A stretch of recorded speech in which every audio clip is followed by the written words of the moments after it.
manuelle bunu kendimiz yapıyoruz.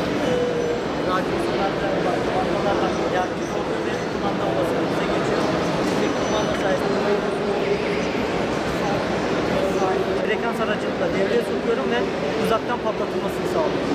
Tamamen bu cihaz sayesinde. Yaptığımız proje radyo frekansıyla mayınları imha eden bir sistem. Bu sistemi babamın eşi dolayısıyla yaptık. Babam askeri personel. Suriye sınırında görev yaptığı müddetçe birçok arkadaşının mayın nedeniyle hayatını kaybetti. Yani birçok arkadaş şehit veya gazi oldu. Biz bu durumu ortadan engelleyebilmek için bu sistemi geliştirdik. Geliştirdiğimiz bu sistem radyo frekansı aracılığıyla mayınları imha edebiliyor. Sistemimiz kızılötesi kamera sayesinde yerin altındaki mayını tespit ettikten sonra kendi geliştirdiğimiz olan tamamen yerli frekans cihazımızla mayınlara farklı aralıkta frekans göndererek mayınların tetik sistemini ele geçiriyor ve bu sayede de tetik sistemini biz alabiliyoruz. Biz aldıktan sonra da güvenli bir şekilde mayınları uzaktan imhası edilebiliyor. Üniversite ve üzeri kategoride yarışıyoruz. Dün sunumumuzu yaptık. Sonuçlarımız 2 gün sonra belli olacak. Biz de heyecanla bekliyoruz. Peki ne bekliyorsunuz? Bir derece almayı bekliyoruz tabii ki de. Çok çaba sarf ettik, çok uğraştık. Gördüğünüz gibi iyi bir proje de ortaya koyduk ama jüri üyelerimizin tabii kararları ne olur onlarla ilgili bir şey kestiremiyoruz yani. Festival beklediğimizden gerçekten iyiymiş. Gerçekten buradan Selçuk Bayraktar beyefendiye teşekkür ediyoruz. Sayın Cumhurbaşkanımızın da destekleriyle beraber güzel bir proje oldu. Bizler için çok iyi oldu. Çok kişiyle tanıştık. Güzel ortamlara girdik. Çok büyük kişilere sunum yaptık.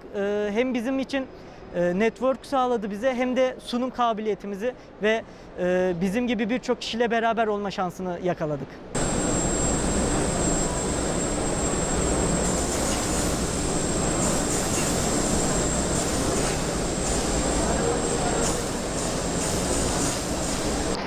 Biz Necmettin Erbakan Üniversitesi'nin mekatronik mühendisliği 4. sınıf öğrencileriyiz. Daha önce hiçbir yarışmaya katılmadık. Zaten projemiz 6-7 aylık geliştirdiğimiz bir proje. Projemizin ismi Tulpar. Tulpar hizmet alanında kullanılmak üzere tasarlanmış bir mobil robot. Uluslararası Af Örgütü'nün Eylül başında yayınlamış olduğu rapora göre dünyada 7.000 sağlık çalışanımız enfekte olarak hayatını kaybetmiş durumda. Ülkemizde de 41'i doktor olmak üzere 95 sağlık çalışanımız hayatını kaybetti maalesef. Biz bunu minimuma indirmeyi amaçladık. Şöyle ki, hasta kişi hastaneye başvurduğu zaman güvenlik görevlilerimiz, hasta kaydı yapan danışmanlarımız, hemşirelerimiz ve doktorlarımız olmak üzere minimum 4 tane sağlık çalışanı ile temas halinde bulunuyor. Bunu biz en aza indirerek sadece hastanın hemşireyle temasını yapıyoruz. Geri kalan hepsini Tulpar yapabiliyor. Şu an en ilkel halini gördüğünüz robotun buradan yukarıya doğru bir robot kol ve termal kamera entegre edilecek. Termal kameradan alınan anlık ateş ölçüm sonuçları önüne konumlandıracağımız monitör sayesinde monitöre gelecek ve şüpheli gördüğü kişinin yanına giderek korkmaması gerektiğini söyleyecek.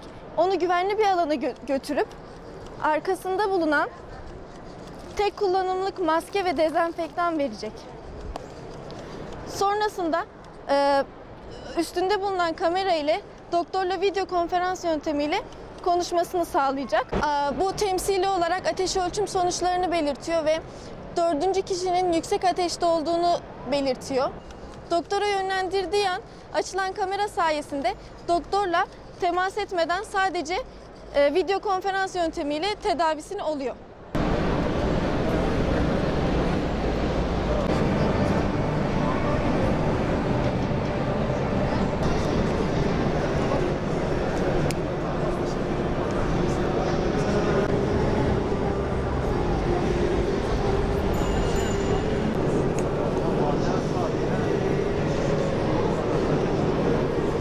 Biliyorsunuz ki trafik günümüzdeki çok büyük sorunlardan ve biz de kavşaklarda yaşanan trafik yoğunluğunun çok büyük sorunlara neden açtığını fark ettik.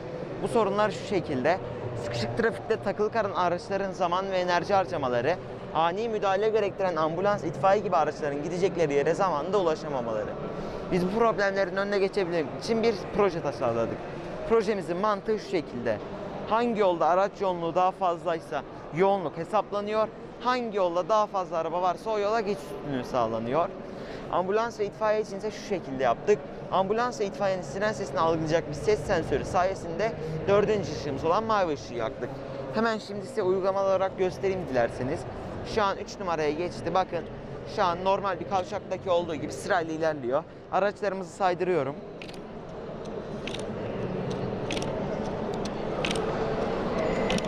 Bakın gördüğünüz gibi normal sırasını bozarak yeşil ışığımızı bu bölgeye aldık. Şimdi size itfaiye için yaptığımız sistemi de göstereyim. Şu anda siren sesimizi verelim.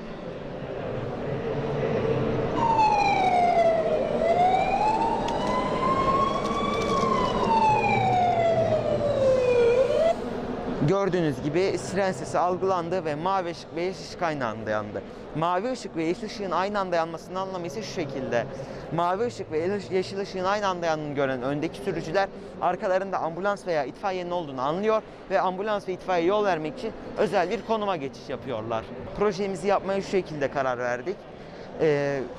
Kavşaklarda yaşanan trafik yoğunluğuyla herkes çoğu zaman karşılaşmaktadır. Hatta siz bile karşılaşmışsınızdır. Bunu gören herkes karşılaşmıştır. Biz de bunun önüne geçebilmek için bu projeyi tasarladık.